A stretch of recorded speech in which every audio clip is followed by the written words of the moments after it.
बिस्मिल्लाहिर्रहमानिर्रहीम। अस्सलाम वालेकुम जी। Welcome to food secrets with Munazza Waqar ji. तो वीवर्स, गर्मी के मौसम में अगर घर की चीज़ों के साथ हमें बहुत ही मज़ेदार सी कुल्फ़ी मिल जाए जो कि बहुत ही आसानी से बन जाए, जिसे खाकर बच्चे बड़े सबकी गर्मी दूर हो जाए और सभी खुश हो जाएं, तो क्या ही बात है। तो मैं आज आपके साथ ब्रेड कुल्फ़ी की रेसिपी शेयर करूंगी, जिसके लिए सिर्फ आपको 2 ब्रेड के स्लाइसिस और थोड़ा सा दूध चाहिए।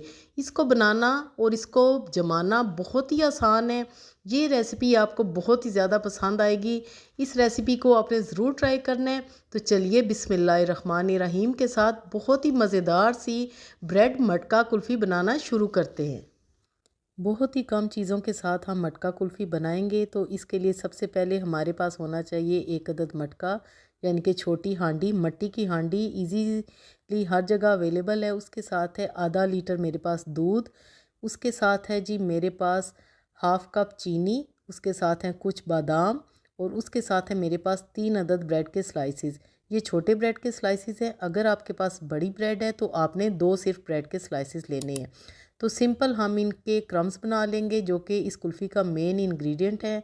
कोई आपने इसके किनारे नहीं काटने, सिंपल मैं मिक्सी में इनको डालूंगी और क्रम्स तैयार कर लूँगी जी। तो यहाँ पर हमारे पास क्रम्स तैयार हो चुके हैं। ये देखें कितने अच्छे मैंने बना लिए हैं। अब हम इसको बनाना शुरू करते हैं। कुल्फ़ी कैसे बनेगी, तो सबसे पहले आपने पैन में चीनी डाल देनी है। चीनी डालने के बाद आपने मुसलसल चम्मच इसमें चलाते रहना है। फ्लेम आपने लो से मीडियम रखना है। देखते ही देखते चीनी आहिस्ता आहिस्ता मेल्ट होना शुरू हो चुकी है, जैसा कि आपको नज़र आ रही है। जैसे ही इसका कलर आएगा बिल्कुल शहद के जैसा, जैसा कि आपको नज़र आ रहा है, तो इससे ज़्यादा आपने डार्क कलर इसको नहीं देना, नहीं तो आपकी कुल्फ़ी कड़वी हो जाएगी। और आपके सामने अब मैं थोड़ा थोड़ा दूध करके डालूँगी, ताकि हमें इसको मेल्ट करने में आसानी हो। और ये देखें जी, मैंने थोड़ा दूध पहले डाला और बाद में मैंने फिर सारा दूध डाल दिया है। और उसके साथ ही मैं इसमें ब्रेड क्रम्स शामिल कर दूंगी, जो कि मैंने बनाए थे। अब हमने मुसलसल इसमें चम्मच चलाते जाना है। चीनी हमने पहले ही मेल्ट कर ली थी। अगर आपकी चीनी हार्ड हो जाए तो आपने परेशान नहीं होना, क्योंकि जैसे जैसे उसको हीट मिलेगी वो मेल्ट होना शुरू हो जाएगी। 4 अदद मैंने सब्ज़ इलायची भी इसमें डाल दी, ताकि हमारी कुल्फ़ी बहुत ही खुशबूदार बने।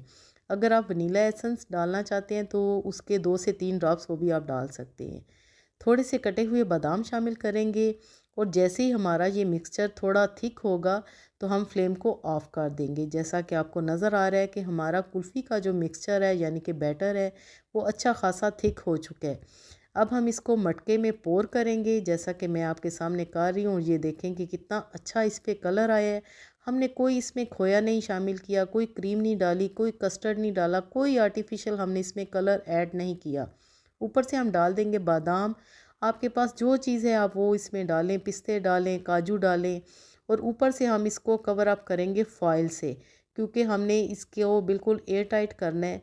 यहाँ पर मैं आपको बताऊँ कि अगर आपके पास ये वाली मटकी नहीं है या फॉइल नहीं है, तो आपने परेशान बिल्कुल नहीं होना। तो इसकी जगह आप एयर टाइट बॉक्स कोई भी ले सकते हैं। तो फ्रीज़र में मैंने इसको रखा है सिर्फ 4 से 5 घंटों के लिए। और ये देखें जी, अब मैं आपके सामने खोलती हूँ। माशाल्लाह इतनी ज़बरदस्त हमारी मटका कुल्फ़ी तैयार हो चुकी है। आप चाहें तो इसको स्कूपर की मदद से निकालें मेरी तरह, या चम्मच की मदद से।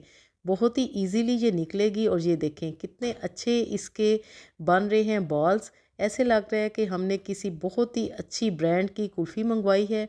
ये देखें जी, घर की बनी हुई साफ़ सुथरी कुल्फ़ी। और इसमें कितना टाइम लगा है, आपके सामने कोई भी टाइम लगा ही नहीं। सिर्फ इसको फ्रीज़र में रखने का टाइम है, जो कि आपने बस रख के इसको छोड़ देना है। और ये देखें सारे स्कूप्स मैंने निकाल लिए हैं। बच्चे बहुत ज़्यादा खुश होते हैं जब हम उनकी फेवरेट चीज़ें गर्मियों में ठंडी ठंडी उनको बना कर देते हैं।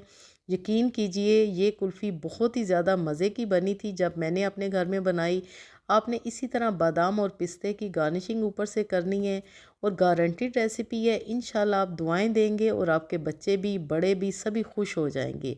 और यहाँ पर अगर आपको मेरी रेसिपी, मेरा तरीका अच्छा लगा है प्यारे व्यूवर्स, तो लाइक करना बिल्कुल भी मत भूलिएगा और एक प्यारा सा कमेंट भी करें।